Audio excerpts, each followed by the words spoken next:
"Janie, this is Mr. Clark. He's going to take a look at the room under the stairs." Her mother spoke too slowly and carefully, so that Janie could be sure to read each word.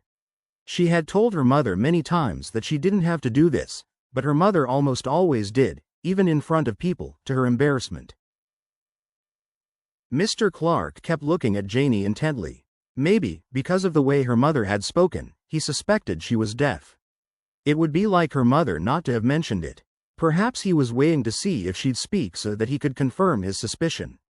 She simply left her silence open to interpretation. "Will you show him the room?" her mother said. She nodded again, and turned so that he would follow her. Directly ahead and beneath a portion of the stairs was a single bedroom. She opened the door and he walked past her into the room, turned, and looked at her. She grew uncomfortable under his gaze, though she didn't feel as if he were looking at her as a woman, the way she might once have wanted if it were the right man. She felt she'd gone past the age for romance. It was a passing she'd lamented, then gotten over. "I like the room," he spelled out in sign language. "I'll take it." That was all. No conversation, no explanation about how he'd known for certain that she was deaf or how he'd learned to speak with his hands. Janie came back to her mother and signed a question. "He is a photographer," she said, again speaking too slowly. "Travels around the world taking pictures, he says." "Of what?" "Buildings." Music was her entry into silence.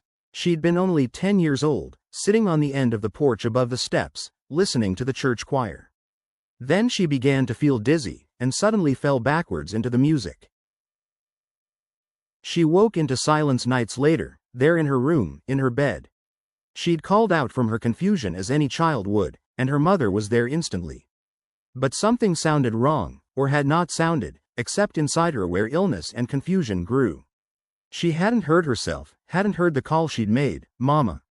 And though her mother was already gripping her tightly, she'd called out again, but only into silence, which is where she lived now, had been living for so many years that she didn't feel uncomfortable inside its invisibility.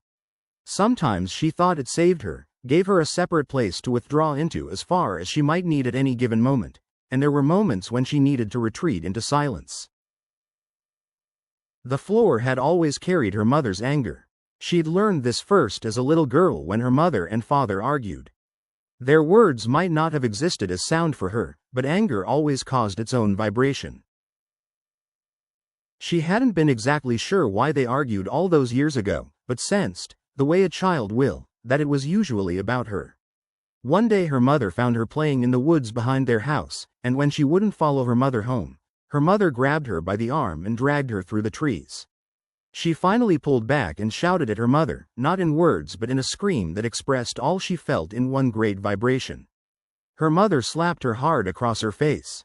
She saw her mother shaking and knew her mother loved her, but love was sometimes like silence, beautiful but hard to bear. Her father told her, she can't help herself. Weeks later, Mr. Clark said to Janie, "You might be able to help me." "If I can," she spelled with her fingers. "I'll need to know something about the building, the ones I will photograph tomorrow. Maybe you can tell me some history about them." She nodded and felt glad to be needed, useful in some small way. Then Mr. Clark asked her to accompany him to the old house at the top of Oak Hill. "You might enjoy that, some time away from here." She looked toward the kitchen door, not aware at first why she turned that way. Perhaps she understood, on some unconscious level, what she hadn't a moment before. Her mother was standing there. She'd been listening to him. When Janie turned back to him, she read his lips. "Why don't you go with me tomorrow?" She felt the quick vibration of her mother's approach. She turned to her mother, and saw her mother's anger and fear, the way she'd always seen them. Janie drew in her breath and forced the two breath-filled words out in a harsh whisper that might have sounded, for all she knew, like a sick child or someone dying. She said, "I'll go." Her mother stared at her in surprise, and Janie wasn't sure if her mother was more shocked that she had used what was left of her voice, or at what she'd said.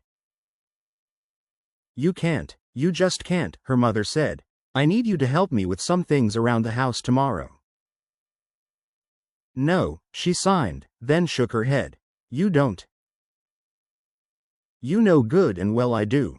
There's cleaning to be done. It will wait, she said and walked out before her mother could reply.